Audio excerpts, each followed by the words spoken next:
What's up, Nerd Crew? Nurdie J here, and today we're going to take a look at Generation 1 Autobot Special Ops from the commemorative reissue of the 1984 Autobot Jazz. Let's take a look. Cue the intro!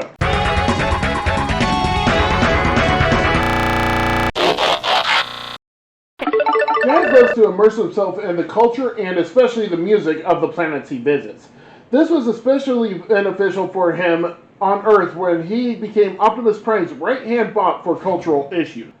When he's not busy, Jazz is usually jamming to Earth's music in all its forms, especially rock and roll, with his friend and fellow Autobot Blaster.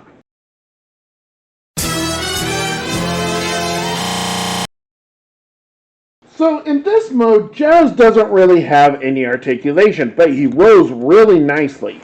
I guess if you want to consider articulation, he does have opening and closing doors, but I would not recommend opening both of them up and then picking them up in the back. Thing is, unlike mine, which will just droop the front, if this hinge right here is loose, then it could just easily just flop forward on some people. Also, with this being a reissue of Jazz, the original one does not have these clear tabs. I don't know if that's coming up at all, but there's tabs right here, and the original one does not have them. And what these do is a nice little rest for the top of the car. And the thing is that the original does not have it, nor does the Generation 2, which is the one I have, of the original mold. And the thing is that, that's kind of a nightmare to try and get into position without those. So, for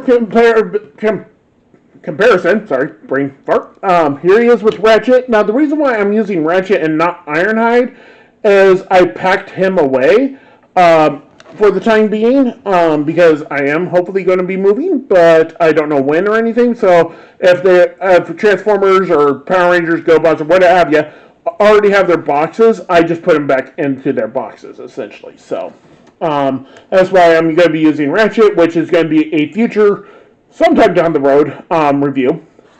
But here he is with that. And then I just grabbed Hoist just for randomness, I guess, because I think it's supposed to be Inferno, but thing is that Inferno's got way too many accessories, so I don't want to take a chance of losing him. And so he's still on the shelf, but I figure, this guy's a bigger guy for about the same price point, so this is what they look like. Now for transformation, start with the doors, pop them open.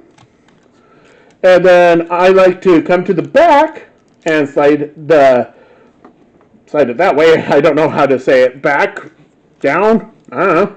Anyway, and then bring those up, the back windscreen up, bring the front windscreen forward a little, bring down the feet a little, and then bring it up, but not all the way. You want it kind of like floppy a bit, because you need the wiggle room to separate the legs.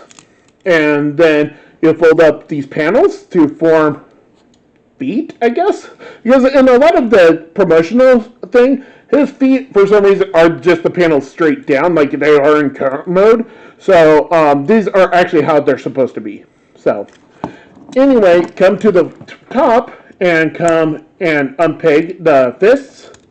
Rotate them forward. And then bring them out. You can either just rotate them out like this, like I did, or you can pull them out then up. It really doesn't matter all that much on this reissue. And then you straighten out the arms, and then you rotate the fist so the hole is pointed up. Bring everything around, and then this fist, you need to twist actually this around the opposite direction, and then the fist forward. Unpeg the doors once again, and then do this awesome move. Bring this hinge down, and then you take and lift up, like I always put my thumb either on either one of these areas and push it up and bring it back like that to form his chest, and then bring so it's like this. You bring and slide that back and then bring that down, and now you've got Jazz as a robot. So he does have his gun right here. And this is a G1 gun, at least it's supposed to be, but I'm not sure.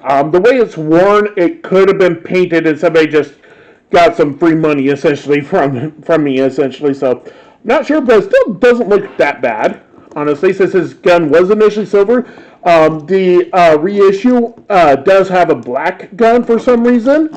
Apparently they couldn't afford chrome, but yet they could afford chrome here and here. So it's like, what?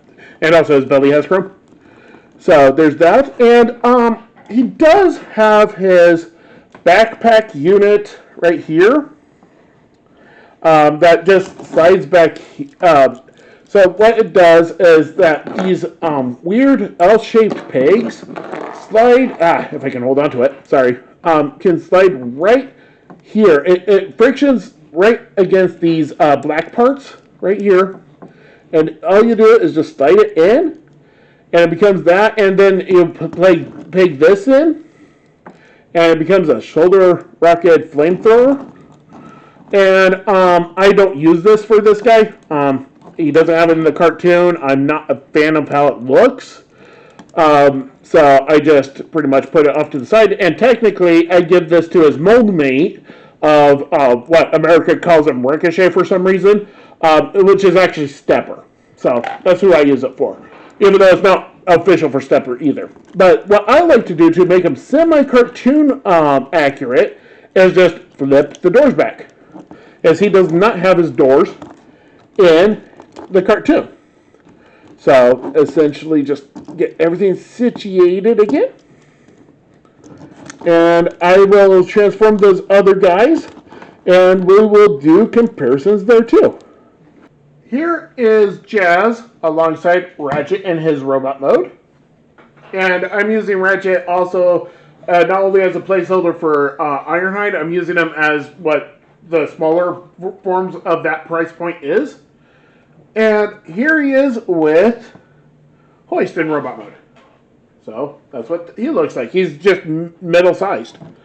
So for articulation, nothing in the head unless you want him to bow a little with his head. And you're just moving this panel at that point. Shoulders can do a 360, though in the front it does rub up against this wheel well right here. So do be careful. Arms can go forward. He can have an elbow joint. Arms can swivel too.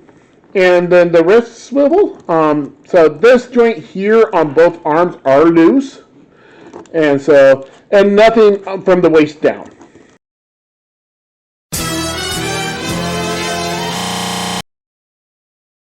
So just for a rundown of all of Jazz's accessories is that he comes with his photon rifle, a two-piece back-mounted flamethrower that also comes with 3 launching missiles, which look really weird.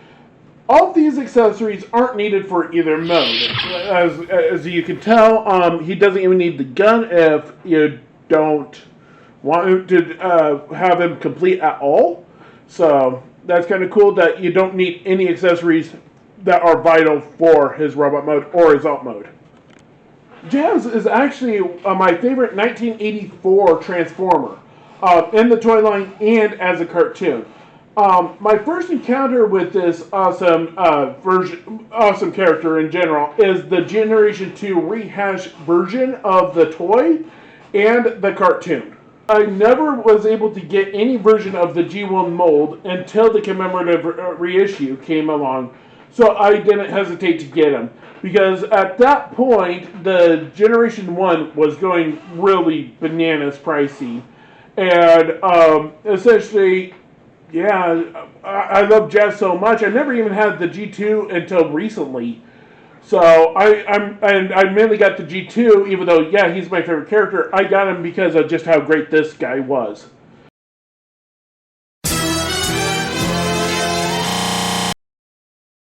I've been Nurdie J, this has been Jazz, and I'll catch you next time.